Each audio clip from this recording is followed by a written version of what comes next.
There was a film made in the 1970s for CBS television on the question of people committing suicide. And they compared cities. In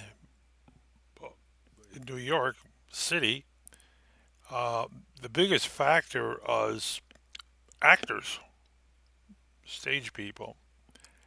And because they committed suicide in a larger number than the rest of the population because they couldn't get a job. You know, they come from some small town where they could sing, they could dance, read lines, and everything else, and they go to Broadway stages and they can't get a job. They get audition, but they don't go anywhere, and they off themselves, if that's a good word. Now, in California, you have similar situations. Um, Actors seem to have a higher percentage of committing suicide,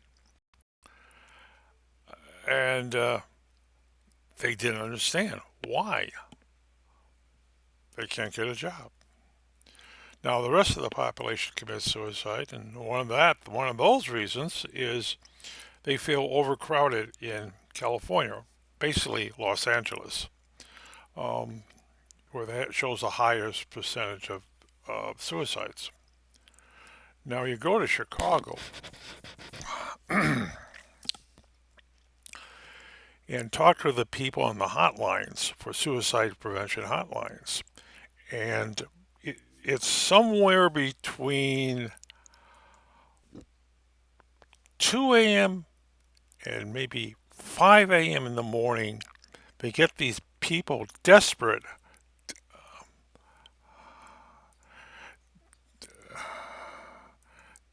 to. They're sad and they're crying and everything else because they're alone. Oh my God! A couple million people in the city. What do you mean you're alone? I'm alone. I'm alone. And why are they alone? Don't they have a dog? It died. How about a cat? It died. A hamster? It died. Goldfish? It died. I'm alone. I got nobody to talk to. Huh? Okay. And they off themselves. Now, in Chicago, I presume other cities, there is a graveyard for pets. And every weekend, these people put flowers on that thing and say, oh, yeah, it's their pet.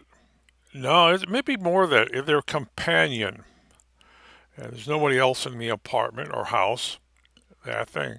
And when they lose that animal, boy, you talk about grieving. Yes. Um, and they're alone. Nobody talked to them about death. And so they committed suicide. Now, if you look at the U.S. military, which is, the guys go through boot camp and they're gun ho and everything else, and they got all this extra people around them.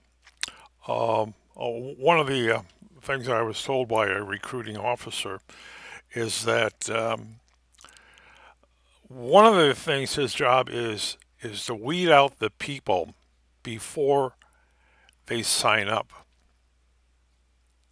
If they're a little strange, uh, you know, um, well, they even in time of war they watched who they brought in, um, looking for somebody who has a mental health problem.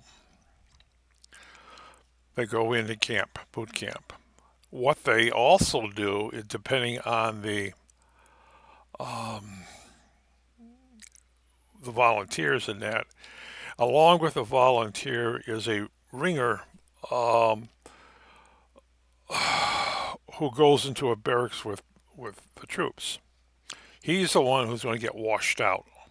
Okay, but what he is looking for is that person is something slightly off. You talk to them and you're all buddies and everything else. That thing.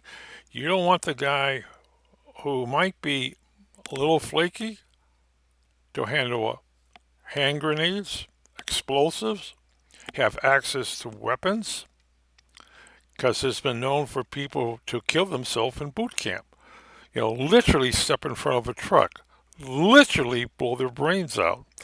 You know, when you go to a rifle range, uh,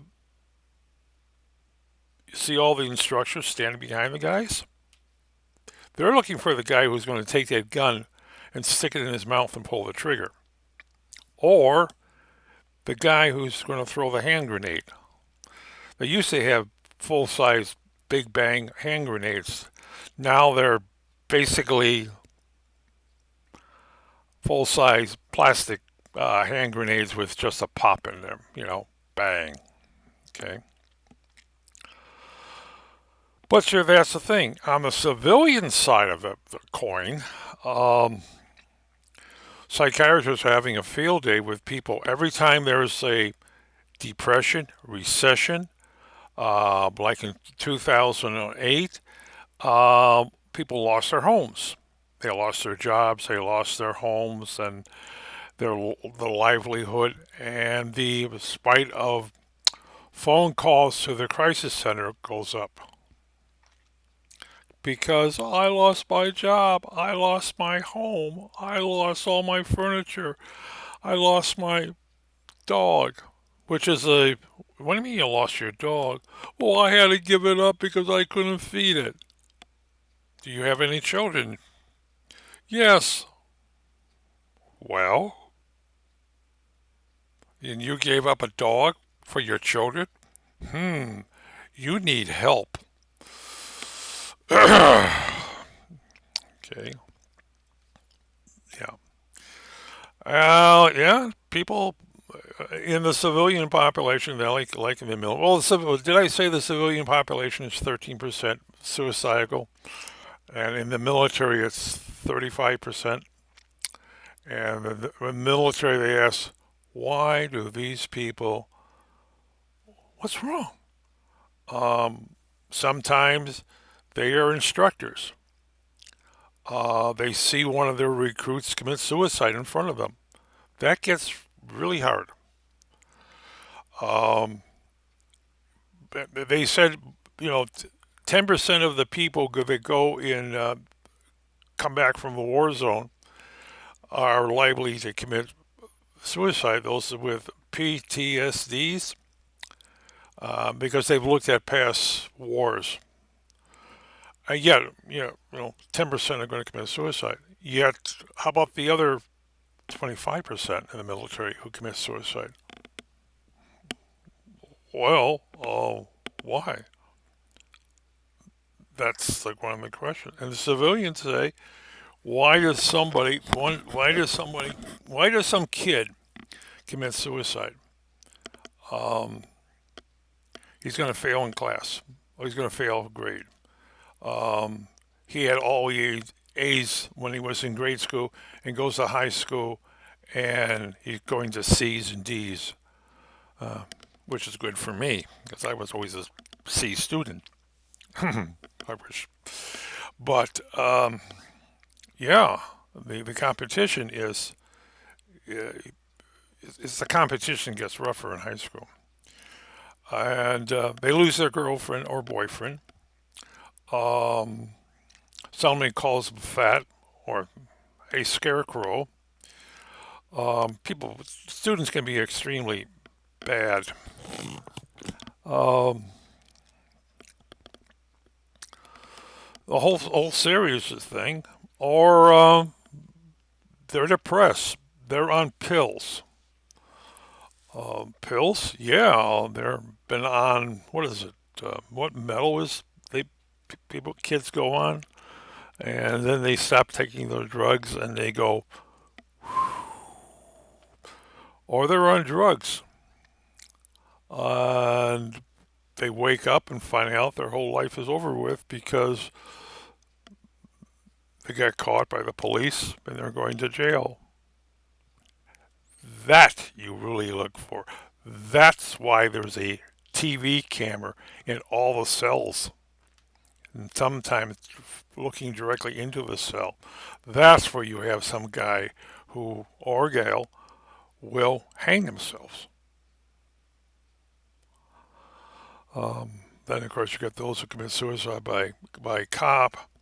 You got those who commit suicide by running their car into a tree. Well, how do they get a? There isn't a tree besides this one in 2 miles in either direction. hmm the ones who sit on the railroad track, the ones who cause accidents, drink and drive, um, really get so bombed out that they know they're going to die. And I should talk some about the drinking. Um, Students who are failing in college, you go to a frat party and you drink a couple to show who man you are. You drink a couple of pitchers of beer. It's not the alcohol that kills you. You dilute your bloodstream with the alcohol helps faster that thing. And if you don't eat anything and you take that, very likely you will go into a coma. Then you've got the other type of a student who wants to commit suicide. And I used to be at a food bank, and every time we would get all these donations, and any time we got alcohol, it never went out. People donated wine, beer. Oh no, that doesn't go out. They also donated the little jars of caffeine. No, I found once when I was working at a food bank a box of these, and I told the supervisors, "Hey, yeah," he says, "Oh yeah, oh, put them on my office," which I did.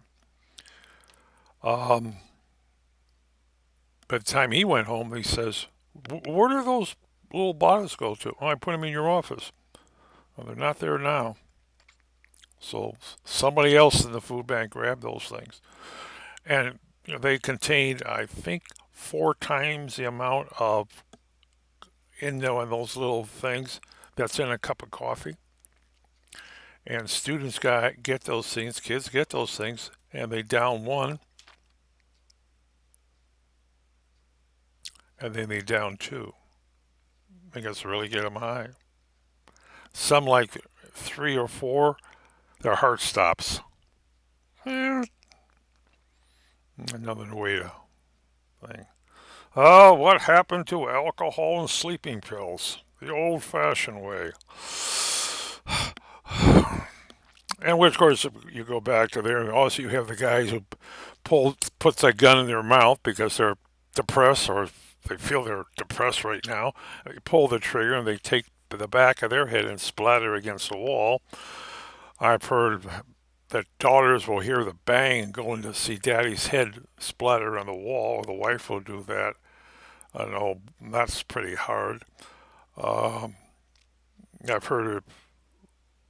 Well, I heard of one thing is that guy was having a birthday party and he was on pills, lithium, and he didn't take his pills for a couple of days, and they were having a birthday party for him. Huh? And they called the son. They called the son. They called the son. The sister goes up and finds them hanging from the fan in the ceiling. See, this is why. That's a good question. I should be a psychiatrist. Well, since I'm in a pastor in the church, I guess maybe I should just be you know, yeah, all that psychological training you're given in um, theology. Hmm. Well, I think I'm about done to my 15 minutes, so I think I better stop. Okay. Uh, the next one I think will continue on why.